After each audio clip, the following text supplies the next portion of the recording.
Hey guys, welcome to tutorial. Now this is Rupak और यहाँ पे हम बात करने वाले हैं ह्यूमन रिप्रोडक्शन चैप्टर 3 जो आपका 12 एनसीईआरटी का सिलेबस है।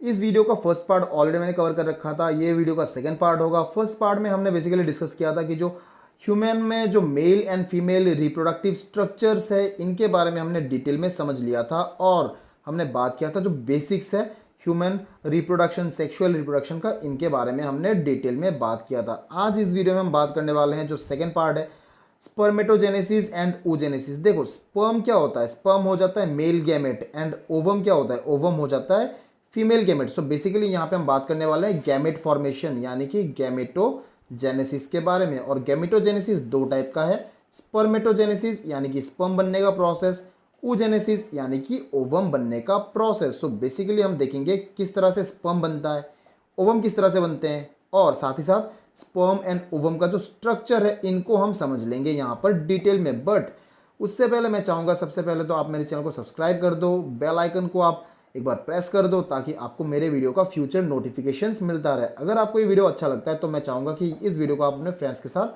शेयर ज़रूर करें। अब देखो, आपको मेरे वीडियो का जो नोट है, जो पीडीएफ है, वो आपको मिल जाएगा मेरे टेलीग्राम चैनल में जो है लेट्स लर्न बायोलॉजी के नाम पे। यहाँ पे जाके आप मेरे जो सारे पीडीएफ है इनको कलेक्ट कर सकते हो। आगे बढ़ते हुए हम बात करते हैं प्रोसेस, सबसे पहला स्पर्मेटोजेनेसिस के बारे में। क्या है ये प्रोसेस? ये प्रोसेस है स्पर्म बनने का प्रोसेस। कहाँ पे होता है ये हो जाता है आपका सेमिनिफरस टिब्यूल के अंदर जो आपको मिलता है टेस्टिस में। और ये कब होता है? ये होता है प्यूबर्टी अटेन करने के बाद। प्यूबर्टी का मतलब होता है sexual maturity. Sexual maturity attain करने के बाद जो प्रोसेस है स्पर्मेटोजेनेसिस का वो स्टार्ट होता है टेस्टिस के अंदर। देखो, ये जो मैं वर्ड यूज कर रहा हूँ सेमिनिफेरस टिब्यूल, टेस्टिस, ये ऑलरेडी हमने फर्स्ट पार्ट में कवर कर रखा था। एक टेस्टिस होता है जिसके अंदर आपको ऐसे टिब्यूल मिल जाते हैं और जहाँ पे ये पूरा प्रोसेस होता है स्पर्मेटोजेनेसिस का। इसमें कौन से हॉर्मोन्स आ जाते हैं?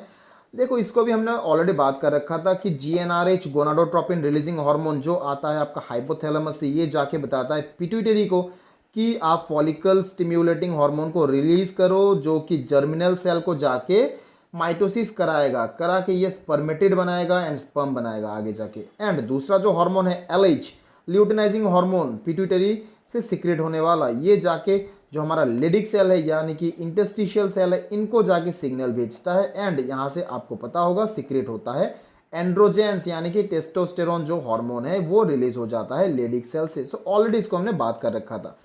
अब यहाँ पे क्या कह रहे हैं कि एक स्पर्मेटोगोनियम चार स्पर्मेटिड को बनाते हैं और ये मॉडिफाई होके चार स्पर्म या फिर स्पर्मेटोजोआ बन जाते हैं। देखो, ये जो स्पर्मेटोगोनियम है एक सेल से यहाँ पे चार स्पर्मेटिड बनते हैं, ठीक है ना। और वो चार स्पर्मेटिड मॉडिफाई होके चार स्पर्म सेल या फिर स्पर्मेटोजोआ बना लेते हैं।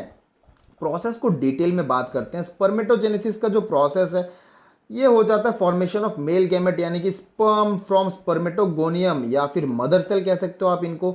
यहाँ से स्पर्म बनेगा तो ये मदर सेल हो गए एंड ये हो जाता है सेमिनिफेरस टिब्यूल के अंदर जो होता है मेल में, ह्यूमन मेल में। और कब होता है ये? प्यूबर्टी यानी कि सेक्सुअल मैच्योरिटी अटेन करने के बाद। सो ये एक प्रोसेस है जहाँ पे मेल गैमेट बनता है सेमिनिफेरस टिब्यूल के अंदर। और यहाँ पे हमारा कब होता है प्रोसेस? मेल जब सेक्सुअल मैच्योरिटी अटेन करते हैं। इस प्रोसेस को ब्रॉडली हम दो हिस्सों में डिवाइड करेंगे। सबसे पहला स्पर्मेटिड बनेगा, जैसे कि ऑलरेडी मैंने यहाँ पे आपको बताया था, आप देख सकते हो। सबसे पहले हमारा क्या होता है? हमारा स्पर्मेटिड बनता है। स्पर्मेटोगोनियम जो है ये स्पर्मेटिड्स को बनाते हैं। एक स्पर्मेटोगोनियम चार स्पर्मेटिड बनाता है और फिर वो चार स्पर्मेटिड मॉडिफाई होके चार स्पर्म सेल बन जाते हैं। तो सबसे पहले हमारा पहला स्टेप है प्रोसेस का स्पर्मेटिड बनना। और स्पर्मेटिड जो है ये तीन हिस्सों में, तीन फेजेस में हम इसको डिवाइड करते हैं फॉर्मेशन को। और फिर वो स्पर्मेटिड मॉडिफाई होकर स्पर्म सेल बनेगा जिसको हम कहेंगे स्पर्मिएशन। सो डिटेल में इन दोनों स्टेप्स को जान लेते हैं। सबसे पहला स्पर्मेटिड क्या कह रहे हैं कि 4 spermatids are formed from each spermatogonium and involves the following stages.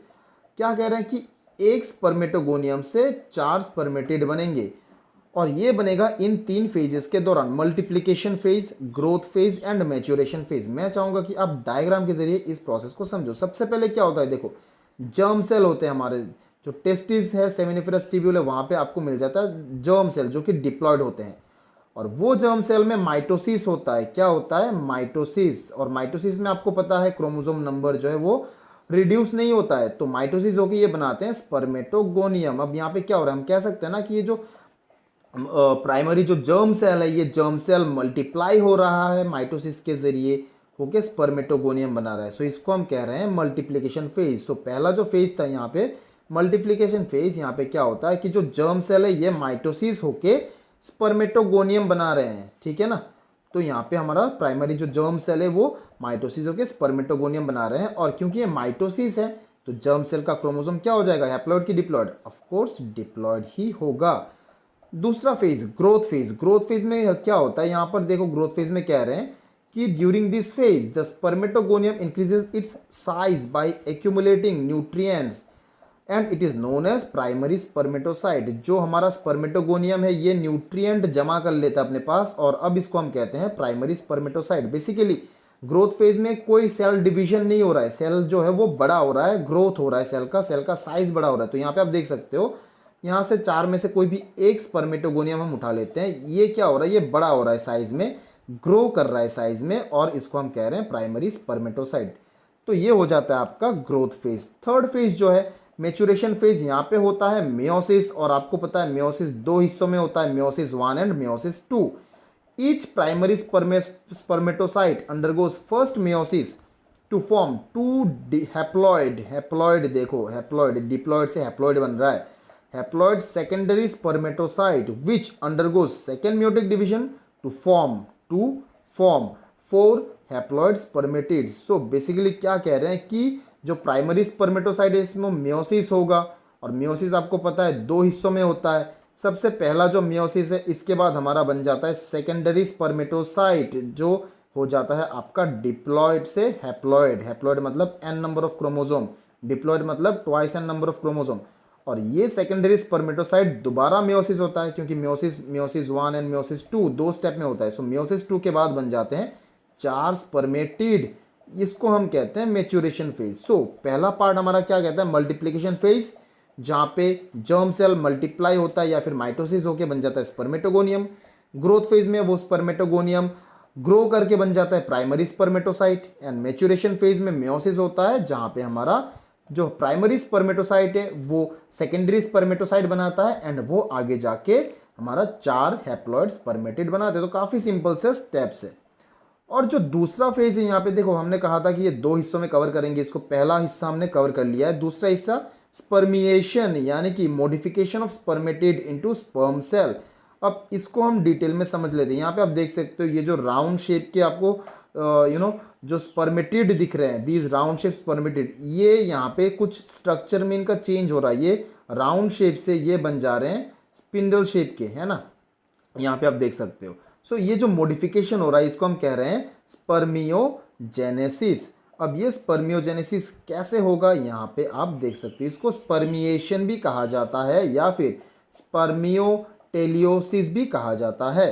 तो तीनों में से कोई भी एक नाम आप यूज कर सकते हो। क्या होता है देखो, क्या कह रहे हैं, जो न्यूक्लियस है ये श्रिंक हो जाता है, सिकुड़ जाता है by losing its nucleoplasm, chromosome becomes condensed. मतलब जब एक स्पर्मेटिड मॉडिफाई होकर स्पर्म सेल बन रहा होता है तो न्यूक्लियस श्रिंक होकर क्रोमोसोम जो है वो कंडेंस हो जाता है, और साइड जो न्यूक्लियोप्लाज्म है वो लूज कर जाता है हमारा स्पर्मेटिड। जो राउंड शेप का स्पर्मेटिड है ये स्पिंडल शेप का बन जाता है। आप देख सकते हो यहाँ पे जो राउंड शेप का स्पर्मेटिड है ये मॉडिफाई होकर ये स्पिंडल शेप का स्पर्म सेल बन जाता है। जो गोल्गी बॉडी है स्पर्मेटिड का वो मॉडिफाई होकर बन जाता है यहाँ पे acrosome of the sperm cell, ठीक है ना। देखो आपको पता है हर सेल के पास होता है गोल्गी बॉडी, तो स्पर्म में जो स्पर्मेटिड है उनके पास भी गोल्गी बॉडी होगा, और जब ये मॉडिफाई होगा तो ये गोल्गी बॉडी मॉडिफाई होकर बनाएगा एक्रोजोम। एक्रोजोम जो है ये एक इंपॉर्टेंट रोल प्ले करता है फर्टिलाइजेशन में, जिसको हम डिटेल में डिस्कस करेंगे। फर्टिलाइजेशन का जो प्रोसेस यहाँ पे मैं आपको दिखा सकता हूँ, ये हो गया आपका एक्रोजोम। देखो ये न्यूक्लियस के ऊपर आपका एक स्ट्रक्चर दिख रहा होगा, दिस इज कॉल्ड एक्रोजोम। आपका सवाल पूछते हैं एक्रोजोम को कौन बनाता है, तो आपका आंसर है गोल्गी बॉडी। गोल्गी बॉडी बनाता है एक्रोजोम को। गोल्गी बॉडी जो है मॉडिफाई होकर बनता है एक्रोजोम। जो डिस्टल सेंट्रियोल है ये एक्सियल फिलामेंट बनाता है which provides mechanical support to the sperm cell. क्या कह रहे हैं बेसिकली, यहाँ पे आप देख सकते हो ये जो आप देख रहे हो ना ये टेल पर, ये मिडिल पार्ट में जो ये ऐसा एक एक्सिस जो रन कर रहा है इसको हम कहते हैं एक्सियल फिलामेंट। देखो ये क्या करता है, ये मैकेनिकल सपोर्ट देता है। आप इमेजिन कर सकते हो अपना जो बैकबोन होता है ये हमको एक मैकेनिकल सपोर्ट दे रहा है, तो ये भी स्पर्म का जो बैकबोन है वैसा ही कुछ काम कर रहा है, जो मैकेनिकल सपोर्ट देगा स्पर्म को, जो एक्सियल फिलामेंट है। और ये कहाँ से बनता है, ये यहाँ से डेवलप होता है, जो कि आपका डिस्टल सेंट्रियोल है, यहाँ से बन जाता है आपका एक्सियल फिलामेंट। जो माइटोकॉन्ड्रिया है वो अरेंज करते हैं खुद को spirally around the axial filament in the middle piece. देखो अगर आप इस स्पर्म सेल को ध्यान से देखो, ये हो गया हेड पीस, ये वाला हिस्सा हो गया मिडिल पीस, एंड ये वाला हो गया टेल पार्ट। अब जो सारे माइटोकॉन्ड्रिया है आपको दिख रहा होगा, माइटोकॉन्ड्रिया जो है ये सिर्फ मिडिल पार्ट में आपको दिख रहा है, टेल में या हेड में आपको कोई माइटोकॉन्ड्रिया नहीं दिख रहा है। और ये जो माइटोकॉन्ड्रिया ये यहाँ पे ऐसे स्पाइरली अरेंज हो रखा है अराउंड द एक्सियल फिलामेंट। सो जो माइटोकॉन्ड्रिया है ये एक्सियल फिलामेंट के चारों ओर स्पाइरली अरेंज हो जाते हैं। एंड जो स्पर्म है उसका टेल पार्ट है, टेल बनता है, और ये टेल फ्लैजेलरी मूवमेंट के जरिए स्पर्म को मूव करने में मदद करता है। आपको पता है जो स्पर्म सेल है वो एक फंक्शनल मोटाइल सेल है जो मूव कर सकता है और मूवमेंट में मदद करता है इसको हमारा जो टेल है स्पर्म का वो। सो बेसिकली प्रोसेस हमारा यहाँ पे दो हिस्सों में कवर करते हैं हम लोग। सबसे पहला स्पर्मेटिड बनता है, यहाँ पे माइटोसिस होता है, फिर मियोसिस होता है, तो हमारा स्पर्मेटिड बन जाता है और वो मॉडिफाई होके बनता है स्पर्म सेल। क्या मॉडिफिकेशन होते हैं, सबसे पहला न्यूक्लियस जो है ये श्रिंक होता है, क्रोमोसोम जो है वो कंडेंस हो जाता है, राउंड शेप का जो नॉन मोटाइल स्पर्मेटिड है जो मूव नहीं कर सकता ये मॉडिफाई होके स्पिंडल शेप का मोटाइल स्पर्म बन जाता है जो मूव कर सकता है, या फिर आप कह सकते हो नॉन फंक्शनल स्पर्मेटिड जो है मॉडिफाई होकर फंक्शनल स्पर्म सेल बनाता है। गोल्गी बॉडी बनाता है एक्रोसोम को, जो फर्टिलाइजेशन में हम देखेंगे किस तरह से हेल्प करने वाला है। डिस्टल सेंट्रियोल बनाता है एक्सियल फिलामेंट जो मैकेनिकल सपोर्ट देता है। माइटोकॉन्ड्रिया जो ये मिडिल पीस में आपको पता है, माइटोकॉन्ड्रिया जो ये एनर्जी सोर्स है, स्पर्म को मूव करने के लिए एनर्जी देता है। एंड देन टेल बन जाता है जो स्पर्म को मूवमेंट में मदद करता है बाय फ्लैजेलरी एक्शन और फ्लैजेलरी मूवमेंट। तो ये हो जाता है हमारा प्रोसेस ऑफ स्पर्मेटोजेनेसिस। अब इसके बाद हमारा जो अगला प्रोसेस है इसको हम कहते हैं प्रोसेस ऑफ oogenesis। देखो ऑलरेडी मैंने आपको बता रखा था कि जो oogenesis है इसका मतलब है process of formation of ovum. अब ओवम बनने का जो प्रोसेस है ये कहाँ पे हो जाएगा, ये हो जाएगा आपका फीमेल जो ह्यूमन ओवरी होता है, ओवरी के अंदर। ऑलरेडी मैंने आपको ये डायग्राम दिखाया हुआ था फर्स्ट पार्ट में, किस तरह से ओवरी के अंदर हमारा जो ओवम है वो बन जाता है। अब देखो ये जो प्रोसेस है ये होता है बिफोर अटेनिंग प्यूबर्टी, मतलब सेक्सुअल मैच्योरिटी अटेन करने से पहले, जब एम्ब्रायोनिक स्टेज होता है, जब एक फीमेल एम्ब्रायो स्टेज में रहते हैं उस वक्त ये प्रोसेस स्टार्ट होता है। फिर ये रुक जाता है, एक पोज लेता है, एंड देन अगेन ये रिज्यूम होता है आफ्टर अटेनिंग प्यूबर्टी। तो ध्यान रखना स्पर्मेटोजेनेसिस में हमने बात किया था वो प्यूबर्टी अटेन करने के बाद जाके शुरू होता है। यहाँ पे प्रोसेस शुरू हो जाता है प्यूबर्टी अटेन करने से पहले, फिर रुक जाता है, पॉज लेता है, एंड देन ये जो है दोबारा रिज्यूम करता है अपना प्यूबर्टी अटेन करने के बाद। कौन से हार्मोन्स इन्वॉल्व होते हैं यहाँ पर, जीएनआरएच हाइपोथैलेमस से जो पिट्यूटरी को सिक्रेट करता है for FSH and LH. And FSH जो है ऑलरेडी हमने यहाँ पे बात किया था फॉलिकल स्टिम्युलेटिंग हार्मोन, ये जाके फॉलिकल्स को स्टिम्युलेट करता है, फॉलिकल को मैच्योर बनाता है, और ये फॉलिकल से रिलीज होता है हमारा ओवम जिसको हम कहते हैं ओव्यूलेशन, और इसके लिए हमारा रेस्पॉन्सिबल है एलएच ल्यूटिनाइजिंग हार्मोन। अगेन इनको हमने फर्स्ट पार्ट में डिस्कस कर रखा था। आगे बढ़ते हम प्रोसेस को डिटेल में समझते हैं। तो जो प्रोसेस है ये हमारा क्या कह रहा है, ये प्रोसेस शुरू होता है प्यूबर्टी से पहले एंड कंटिन्यू होता है टिल मेनोपोज। देखो इसको आप समझना, प्यूबर्टी अटेन होने से पहले हमारा प्रोसेस शुरू होता है, फिर एक ये पोज लेता है, और इसके बाद प्यूबर्टी अटेन करने के बाद दोबारा स्टार्ट होता है, एंड एकदम लास्ट जो मेनोपोज है, मेनोपोज तक ये चलता है। देखो what is menopause, basically menopause is the last menstrual cycle in the life of a female, during the life of a female. एक फीमेल के ज़िंदगी के दौरान, लाइफ के दौरान जो आखिरी मेंस्ट्रुअल साइकिल होता है उसको हम कहते हैं मेनोपोज। सो आखिरी मेंस्ट्रुअल साइकिल तक ये कंटिन्यू होता है। अब इसको भी हम 3 फेज में डिवाइड करेंगे, multiplication phase, growth phase and maturation phase. लगभग जो प्रोसेस है वो सिमिलर है, लेकिन थोड़ा सा यहाँ पे डिफरेंसेस आपको देखने को मिलेंगे। मैं चाहूँगा कि आप डायग्राम की मदद से इसको समझने की कोशिश करो। सबसे पहले देखो क्या होता है, जो हमारा जर्म सेल है, जर्म सेल या फिर जर्मिनल एपिथेलियम है, आपको पता है ये मल्टीप्लाई करते हैं कैसे, माइटोसिस के ज़रिए। माइटोसिस के ज़रिए ये मल्टीप्लाई होके बन जाते हैं ऊगोनियम या फिर ऊगोनिया, प्लूरल फॉर्म में अगर बात करें तो हो जाता है मल्टीप्लिकेशन फेज। माइटोसिस तो मतलब जो क्रोमोसोम नंबर है वो डिप्लॉयड ही रहेगा, ट्वाइस एन रहेगा। इसके बाद आता है ग्रोथ फेज, जहाँ पे सेल हमारा डिवाइड ही नहीं होता है, बस ये ग्रो होता है। अब यहाँ पे आप देख सकते हो ये सेल ग्रो हो रहा है, साइज इसका बड़ा हो रहा है, जिसको हम कहेंगे अभी primary oocyte। In case of spermatogenesis हमने नाम दिया था प्राइमरी स्पर्मेटोसाइट, यहाँ पे हम कह रहे हैं ओवम है, सो प्राइमरी oocyte। और इसको हम कहेंगे ग्रोथ फेज, सेल ग्रो कर रहा है, न्यूट्रिएंट वगैरह एक्यूमुलेट कर रहा है ना। एंड देन फाइनली हमारा आ जाता है मैच्योरेशन फेज, जहाँ पे आपको पता है मेयोसिस होगा, मेयोसिस 1 एंड मेयोसिस 2। इसके बाद 4 सेल बनेंगे। देखो लेकिन यहाँ पे थोड़ा सा डिफरेंस है, पहला जो था मल्टीप्लिकेशन फेज, यहाँ पे क्या होता है, यहाँ पे हमारा जर्म सेल जो ये माइटोसिस करता है, माइटोसिस करके oogonia बनाता है। फिर ग्रोथ फेज आता है, ग्रोथ फेज में हमारा प्राइमरी oocyte जो है साइज में ये बड़ा होता है, ये अपने चारों ओर कुछ वाइटेलाइन मेम्ब्रेन नाम का है कुछ वो बना लेता है, ठीक है ना। देखेंगे ये वाइटेलाइन मेम्ब्रेन क्या है, ये आपको आगे पता चल जाएगा। फिर माइटोकॉन्ड्रिया बढ़ जाता है, माइटोकॉन्ड्रिया का नंबर बढ़ जाता है, एंड इस स्टेज में हम इसको कहेंगे प्राइमरी oocyte। देन आता है मैच्योरेशन फेज। क्या कह रहे हैं, देखो मैच्योरेशन फेज में क्या हो रहा है, जो प्राइमरी oocyte है it undergoes meiosis to form secondary oocyte and 3 polar bodies. Polar bodies are formed due to unequal division of cytoplasm. अब इसका कहने का मीनिंग क्या है, यहाँ पे आप डायग्राम से समझो। देखो यहाँ पे कह रहे हैं कि जो हमारा प्राइमरी oocyte है इसमें मेयोसिस होगा। अब देख सकते हो मेयोसिस 1 एंड मेयोसिस 2। अब मेयोसिस 1 के बाद आप यहाँ पे अगर आप ध्यान से देखो तो क्या हो रहा है, ये हो गया हमारा प्राइमरी oocyte हो गया, एंड ये 2 सेल बना रहा है आफ्टर मेयोसिस 1। यहाँ पे आप अगर देखो एक छोटा सा सेल है और एक बड़ा सा सेल है ना। अब जो छोटा सेल है इसको हम कहेंगे पोलर बॉडी, और जो बड़ा वाला सेल है ये आगे एक और बार मेयोसिस होता है, क्योंकि मेयोसिस 2 स्टेप में होता है, meiosis 1 and meiosis 2। So meiosis 2 के बाद एक और बड़ा सेल और यहाँ पे एक छोटा सेल, एंड इससे अगेन 2 सेल बनेंगे, मेयोसिस हो रहा है तो टोटल हम कह रहे हैं कि एक secondary oocyte and 3 polar bodies बन रहे हैं, और ये सेकेंडरी oocyte बनाता है आपका ओवम, ठीक है ना। ये सेकेंडरी oocyte बनाएगा आपका ओवम को। तो बेसिकली जो प्रोसेस है यहाँ पे आपका क्या हो रहा है, एक प्राइमरी oocyte से 3 पोलर बॉडी एंड एक सेकेंडरी oocyte बन रहा है। और ये क्यों हो रहा है, कह रहे हैं यहाँ पे कि ये जो हो रहा है ये हो रहा है because of unequal distribution of cytoplasm. Cytoplasm जो है वो अनइक्वली डिस्ट्रीब्यूट होता है, इसी वजह से ये ऐसा हमारा पोलर बॉडीज बनते हैं। देखो आपको मैं बता देता हूँ ये जो अनइक्वल डिवीजन हो रहा है ना, ये क्यों हो रहा है बेसिकली आप समझ सकते हो। एक स्पर्म आके ओवम को फर्टिलाइज करेगा और यहाँ से एक जाइगोट बनेगा, 9 महीने तक यहाँ से एक बेबी डेवलप होगा, है ना।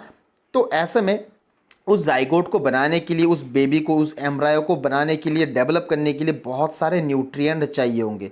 सो जो हमारा प्राइमरी स्पर्मेटोस oocyte है ये बेसिकली देखो यहाँ पे न्यूट्रिएंट को जमा करके रख रहा है, और फिर अनइक्वल डिवीजन होता है साइटोप्लाज्म का, जहाँ पे एक में ज़्यादा साइटोप्लाज्म मतलब ज़्यादा न्यूट्रिएंट जमा रहता है, एंड दूसरा पोलर बॉडी जो है इसमें कम न्यूट्रिएंट जमा होते हैं। फिर एक और अनइक्वल डिवीजन होता है जहाँ पे टोटल 3 पोलर बॉडी बनते हैं जो डीजेनरेट हो जाते हैं, मतलब इनका कोई काम नहीं होता, ये डिस्ट्रॉय हो जाते हैं। और अनइक्वल डिवीजन की वजह से एक मेच्योर सेकेंडरी oocyte जो कि एक मेच्योर ओवम को बनाता है ना। तो यहाँ पे अनइक्वल डिवीजन इसलिए हो रहा है ताकि ज़्यादा से ज़्यादा न्यूट्रिएंट जो है हमारे ओवम के पास रहे, और 9 महीने तक जो जाइगोट बनेगा, एम्ब्रायो बनेगा, उसको ये सप्लाई प्रोवाइड कर सके न्यूट्रिएंट्स का। सो इसीलिए अनइक्वल डिवीजन होता है साइटोप्लाज्म का। सो बेसिकली अगर मैं डिफरेंस के बारे में बात करूँ, स्पर्मेटोजेनेसिस में आप देखोगे कि जो सारा प्रोसेस है ये इक्वली होता है, सब सेल डिवीजन में जो साइटोप्लाज्म है वो इक्वली डिवाइड होते हैं। लेकिन वही बात करें अगर oogenesis का, तो oogenesis में बेसिकली आपका क्या होता है, जो साइटोप्लाज्मिक डिवीजन है वो अनइक्वल होता है। और ऐसा क्यों होता है ऑलरेडी मैंने आपको बता रखा है। सो प्रोसेस जो है काफ़ी सिंपल है। मल्टीप्लिकेशन फेज में हमारा सेल जो है माइटोसिस होता है, होके oogonia बना लेता है, एंड देन वो आगे जाके प्राइमरी oocyte बनाता है। कैसे, ग्रोथ फेज में, जहाँ पे सेल जो है वो अपना न्यूट्रिएंट को एक्यूमुलेट करता है, फिर उसका अनइक्वल डिवीजन होता है। कुछ सेल में कम न्यूट्रिएंट जाते हैं जो पोलर बॉडी कहते हैं, और ये डिस्ट्रॉय हो जाते हैं, ये डीजेनरेट हो जाते हैं, और एक सेकेंडरी स्पर्मेटोसाइट बनता है बड़ा वाला, जहाँ पे ज़्यादातर साइटोप्लाज्म रह जाता है, और ये आगे जाके बनाता है एक मैच्योर स्पर्म, है ना। तो ये जो मैच्योर ओवम, अब जो मैच्योर ओवम है उसका स्ट्रक्चर के बारे में हम बात कर लेते हैं। मैच्योर ओवम जो ये बेसिकली कैसा दिखता है, ये दिखता है आपका स्फेरिकल बॉडी होता है, नॉन मोटाइल होता है, मतलब ये मूव नहीं कर सकता है, अनलाइक स्पर्म जो कि मोटाइल होता है, स्पर्म मूव कर सकता है, आपको पता है। और ये बनता है ह्यूमन फीमेल में। It contains less amount of York, basically जो यॉक पार्ट है फैट पार्ट है कम रहता है in case of your human ovum and it contains huge amount of cytoplasm. जहाँ तक मेम्ब्रेन के बारे में बात करें, यहाँ पे बेसिकली आपको जो इंपॉर्टेंट मेम्ब्रेन मिलेंगे, ओवम का जो सबसे पहला वाला मेम्ब्रेन है प्लाज्मा मेम्ब्रेन, कभी कभी आपको यहाँ पे ये वाइटेलाइन मेम्ब्रेन के नाम से भी जाना जाता है। सो जो फर्स्ट प्राइमरी मेम्ब्रेन है that is the vitelline membrane, जो आपको मिल जाएगा एक ओवम में। आपको वाइटेलाइन मेम्ब्रेन जो है, इसके बाद आपको सेकेंड मेम्ब्रेन मिलता है that is the zona pellucida, आप यहाँ पे देख सकते हो। और ये जो एरिया है जोना पेल्यूसिडा एंड जो वाइटेलाइन मेम्ब्रेन है, इनके बीच में जो स्पेस है इसको हम कहते हैं pre vitelline space. The space between vitelline membrane and the जो जोना पेल्यूसिडा है, इनके बीच में जो स्पेस है इसको हम कहते हैं वाइटेलाइन, प्री वाइटेलाइन स्पेस। और सबसे बाहर वाला जो लेयर है इसको हम कहते हैं कोरोना रेडिएटा, जो लास्ट आखिर में ये जो बाहर वाला लेयर है। और इसको कौन बनाता है? इसको बनाता है फॉलिकल सेल्स, ठीक है ना। सो आपका बेसिकली जो मेम्ब्रेन है, अंदर से बाहर की तरफ अगर मेम्ब्रेन को हम बात करें, वाइटेलाइन मेम्ब्रेन, देन आता है जोना पेल्यूसिडा, दोनों के बीच में जो स्पेस है that is we call it pre vitelline space. And then सबसे बाहर वाला जो लेयर है मेम्ब्रेन, इसको हम कहते हैं कोरोना रेडिएटा, जिसको बनाता है हमारा फॉलिक्यूलर सेल्स। देखो यहाँ पे इंपॉर्टेंट क्या है, एग्जाम पर्सपेक्टिव से इंपॉर्टेंट तो दोनों प्रोसेस 5 मार्क के लिए इंपॉर्टेंट है ही। इसके अलावा आपको शॉर्ट क्वेश्चन पूछ सकते हैं कि कितने पोलर बॉडीज बनते हैं, कौन सा हार्मोन का क्या काम होता है, कौन से मेम्ब्रेन होते हैं, सबसे अंदर वाला मेम्ब्रेन कौन सा होता है ना। तो आपको या फिर डायग्राम पूछ सकते हैं 3 मार्क के लिए, आपको स्पर्म का डायग्राम पूछ सकते हैं, यहाँ से आप इसको ड्रॉ कर सकते हो जो स्पर्म का डायग्राम है। या फिर आपको ओवम का डायग्राम पूछ सकते हैं, यहाँ से आप ड्रॉ कर सकते हो ओवम का डायग्राम। डिफरेंस जान लेते हैं स्पर्मेटोजेनेसिस एंड oogenesis के बीच में, 2 मार्क के लिए आपको पूछ सकते हैं। जो स्पर्मेटोजेनेसिस है ये होता है मेल में जो टेस्टिस के अंदर होता है, oogenesis हो जाता है फीमेल ओवरी के अंदर। काफ़ी सिंपल सा पॉइंट है। स्पर्मेटोजेनेसिस में क्या होता है, एक स्पर्मेटोगोनियम कितने 4 स्पर्म सेल बनाते हैं, जबकि oogenesis में एक oogoनियम से सिर्फ एक ओवम बनता है। क्योंकि आप देख सकते हो यहाँ पे एक ही ओवम बनता है और बाकी 3 बनते हैं पोलर बॉडी, जिनका कोई काम नहीं है, ये डिजेनरेट हो जाते हैं, ठीक है ना। So at the end of the process 4 sperm बनते हैं, लेकिन ओवम सिर्फ एक ही बनता है। स्पर्मेटोजेनेसिस में कोई पोलर बॉडी नहीं बनता है, जबकि oogenesis में 3 पोलर बॉडीज बन जाते हैं। और स्पर्मेटोजेनेसिस ये कंटिन्यूअस प्रोसेस है जो प्यूबर्टी के बाद शुरू होता है, जबकि oogenesis जो है ये डिसकंटिन्यूअस प्रोसेस है, क्योंकि ये शुरू होता है प्यूबर्टी से पहले, फिर एक पोज लेता है एंड देन प्यूबर्टी के बाद दोबारा ये रिज्यूम होता है, ठीक है ना। तो ये हो गया आपका डिफरेंस। 2 मार्क के लिए काफ़ी इंपॉर्टेंट है, काफ़ी कॉमन सा सवाल है, अक्सर आपको ये पूछा जाता है। अगर हम नीट के बारे में बात करें, अगर जो कॉम्पिटिटिव लेवल पे आपको देखो, ये आपका सवाल इस तरह से होता है, करेक्ट सीक्वेंस क्या है स्पर्म फॉर्मेशन का। यहाँ पे 4 ऑप्शन दिया हुआ है, आप इनको ABCD के ऑप्शन के हिसाब से ले सकते हो। मैं चाहूँगा आप कमेंट सेक्शन में मुझे इनका आंसर बताओ। स्पर्मेटोगोनियम बनता है पहले, फिर स्पर्मेटोजोआ, स्पर्मेटोसाइट, स्पर्मेटिड, ये हो गया एक सीक्वेंस, है ना। दूसरा सीक्वेंस ऐसा दिया हुआ है, तो यहाँ इनमें से कौन सा जो है वो करेक्ट सीक्वेंस है स्पर्म बनने का, ठीक है ना, जो कौन सा ऑर्डर करेक्टली फॉलो होता है, इसका आप आंसर दे सकते हो मुझे डिस्क्रिप्शन बॉक्स में, जो लिंक्स जो कमेंट सेक्शन है वहाँ पर। दूसरा एक और सवाल यहाँ पे आपके लिए, जो लेडिक सेल है ये कौन सा हार्मोन को सिक्रेट करता है, यहाँ पे आपका ऑप्शन दिया हुआ है। Leydig cell as found in human body are secretory source of, कौन से हार्मोन को ये सिक्रेट करता है। अगेन इनको आप ABCD का ऑप्शन ले लो, ये क्वेश्चन नंबर 2 आप ले लो एंड इसको आप क्वेश्चन नंबर 1 ले लो। तो मैं चाहूँगा आप मुझे कमेंट सेक्शन में बताओ कि इसका आंसर आपके हिसाब से क्या होना चाहिए। सो इस वीडियो में बस इतना ही। आई होप ये आपके लिए हेल्पफुल रहा होगा। अगर आपको कहीं पे कुछ डाउट होता है तो आप मुझे कमेंट सेक्शन में पूछ सकते हो, मैं आपको अटेंड करूँगा। So thank you very much and I hope ये आपके लिए हेल्पफुल रहा होगा। Stay home, stay safe, God bless you all.